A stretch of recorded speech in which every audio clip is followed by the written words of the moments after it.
नमस्कार, मी स्नेहा परब. आज तुम्हाला वेगळ्या प्रकारचं कैरीचं लोणचं दाखवणार आहे. त्याचं नाव आहे लच्छा आचार. त्यासाठी लागणारं साहित्य: पाव किलो कैरी किसून घेतली आहे मी. इथे सालं काढायची कैरीची आणि ती किसून घ्यायची. त्यानंतर सफेद राई घ्यायची आहे, मेथी 1 चमचा, हिंग, हळद अर्धा चमचा, त्यानंतर लाल तिखट, कैरीला जेवढं लागेल लोणच्याला तेवढं मीठ आणि 2 चमचे इथे जिरं घेतलंय. ही राई इथे मी सफेद घेतली. ही सफेद राई नसली तर साधी काळी राई सुद्धा चालेल, आपली रोजची जेवणातली मोहरी. आता गॅस चालू करून आपण हे जिरं भाजून घेणार आहोत इथे आणि यातली अर्धी मेथी ठेवून देणार आहोत आणि अर्धी मेथी आपण भाजणार आहोत जिऱ्यासोबत. ही अर्धी मेथी आहे ती मी भाजते आणि अर्धी ठेवून देणार आहे. बाकी ह्या वस्तू भाजायच्या नाही आहेत आपल्याला.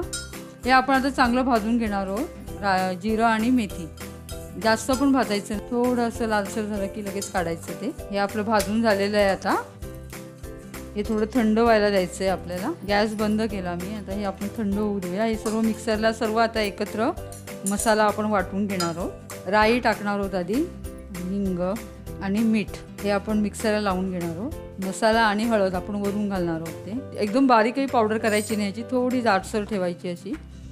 जास्तही जाड नाही, जास्तही बारीक नाही. आता मी गॅस चालू केला आहे इथे आणि आपण हे करायला घेऊया. 1 बाऊल इथे मी तेल टाकलं. तुम्हाला जे लोणच्यासाठी तुम्ही जे तेल वापरता ते तुम्ही वापरू शकता. कोणाला राईचं तेल आवडतं राईचं तेल, तिळाचं तेल. मी इथे आपलं रोजच्या जेवणाचं सनफ्लॉवर ऑइल वापरते. हे मी 1.5 बाऊल तेल घेतलं आहे. तेल गरम झाल्यानंतर आपण जी मेथी काढून ठेवलेली अर्धी ती आपण आता ह्या तेलामध्ये घालणार आहोत. ती जरा चांगली परतून घेणार आहोत. त्याच्यात मेथी लाल झाल्यानंतर गॅस बारीक करूया. त्याच्यामध्ये आपण आता हा किस टाकणार आहोत कैरीचा. किस टाकल्यानंतर आपण हळद आणि लाल तिखट जे ठेवलेलं ते टाकणार आहोत. ते टाकून झाल्यानंतर आपण जो मसाला वाटलेला सर्व राई, हिंग, मीठ आणि जिरं, मेथी हे सर्व आपण आता याच्यात मिक्स करणार आहोत, ढवळणार आहोत चांगलं. बारीक गॅसवर 5 मिनिटं ठेवायचं आपण ते.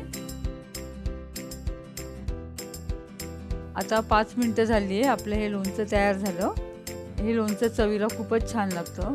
चपातीबरोबर किंवा कुठल्याही रोटीबरोबर हे छान लागतं. तसं भाताबरोबर सुद्धा आपण हे खाऊ शकतो. तुम्हाला जर माझी ही व्हिडिओ आवडली असेल तर माझ्या या व्हिडिओला लाईक करा.